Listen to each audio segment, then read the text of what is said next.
Imagine this scene. 100 years ago, you walk into a stadium. But instead of football or track and field, you see something like this. Two open-top automobiles are racing directly toward each other at insane speed.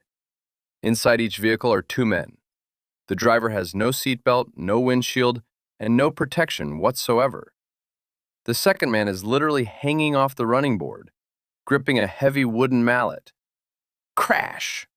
The cars collide wheel to wheel. One of them flips over, cartwheels through the air, and lands upside down. Bloodied men crawl out from underneath, flip the car back onto its wheels, restart the engine, and continue playing. This is not Mad Max. This is not a Hollywood stunt show. This was auto polo, the deadliest, most spectacular, and arguably the most insane sport humanity has ever invented. A sport that once packed stadiums with tens of thousands of spectators and then simply vanished, as if it had never existed. Why did we erase it from our memory? How many lives did this game claim? And why would organizing it today likely land its creators in serious legal trouble? Over the next 40 minutes, we're traveling back to an era when safety was a joke and adrenaline ruled above all else. Get comfortable. Let's begin. How it all began. To understand how auto polo was born, we need to travel back to America in 1912. This was the moment when automobiles stopped being toys for the wealthy. Henry Ford had launched his legendary Ford Model T, making cars affordable for ordinary people. And once that happened, people lost their minds. Most Americans barely knew how to drive, yet they already wanted to race. The idea of replacing living horses with iron horses came from a man named Ralph "Doc" Hankinson, a Ford dealer from Topeka, Kansas. But here's the fascinating part. Auto polo wasn't just a sport, it was a brilliant and highly cynical marketing strategy.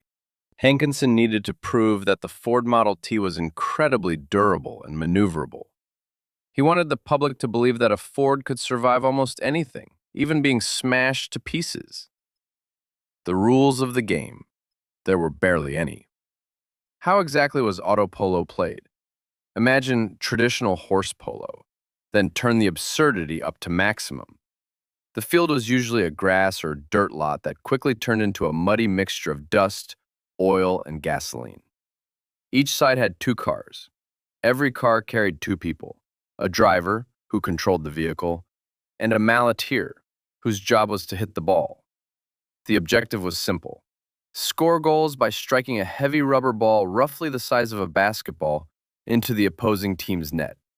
But there was one crucial detail. Cars of that era had no roofs, no doors, and no enclosed cabins. The malleteer wasn't strapped in. He stood on the running board while the vehicle bounced, skidded, and crashed around the field. To prevent rollovers, he literally shifted his body weight during turns. One mistake could mean death. Anatomy of pain. The Auto Polo Ford Model T.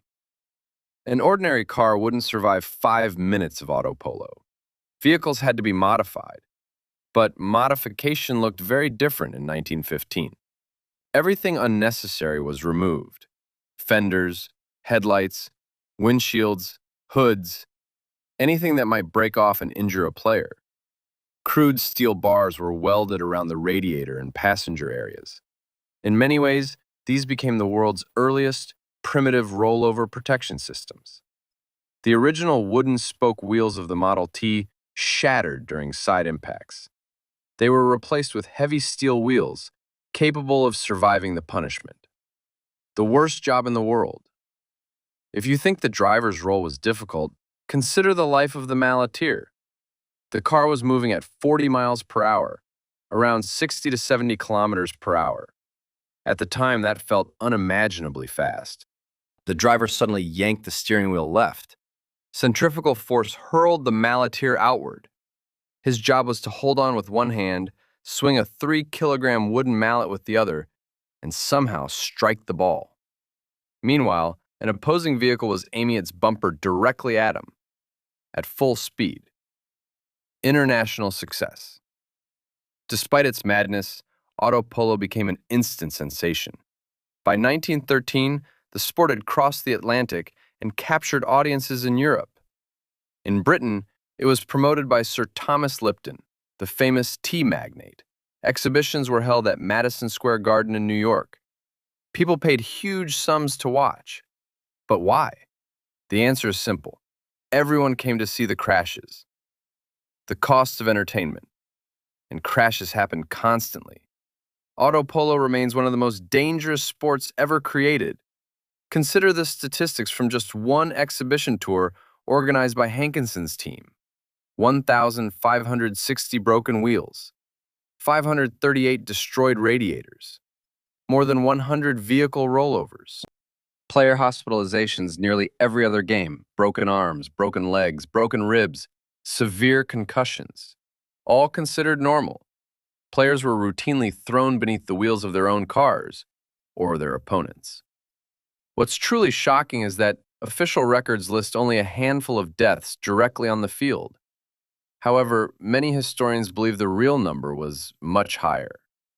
Dozens of players likely died later from internal bleeding, infections, untreated injuries, and complications that medicine at the time simply couldn't handle. Auto polo athletes lived fast, and many didn't live long. The collapse: why auto polo disappeared. By the late 1920s, the craze began to fade. Three major factors killed the sport. 1. Financial disaster. Maintaining an auto polo team became unbelievably expensive. After nearly every match, vehicles were reduced to twisted piles of metal. Even inexpensive Fords required constant repairs. Parts were consumed by the ton. 2. Cars changed.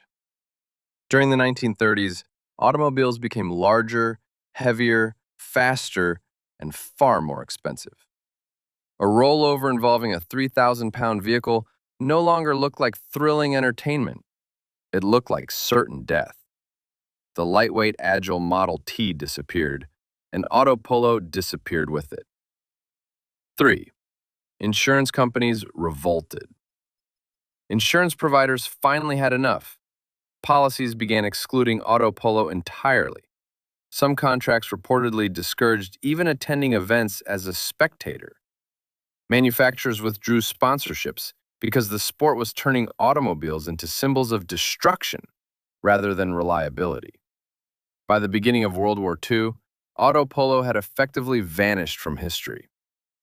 Legacy. Today, auto polo seems almost impossible to comprehend.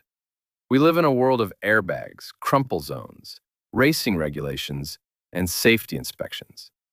It's difficult to imagine people deliberately driving unprotected vehicles directly into one another simply for entertainment. Yet, auto polo left a lasting mark.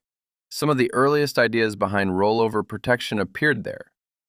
Professional stunt drivers learned valuable lessons from those spectacular crashes. In a strange way, it became a brutal stepping stone in the evolution of motorsport safety. It was savage, primitive, dangerous, and unforgettable. It belonged to an era when men were made of steel and cars were made of fragile iron. Would you dare sit in the passenger seat of one of these machines during a match? Let us know in the comments. If you enjoyed this story, don't forget to like the video, subscribe to the channel, and join us for more unbelievable tales from humanity's wild past. Thanks for watching. See you next time.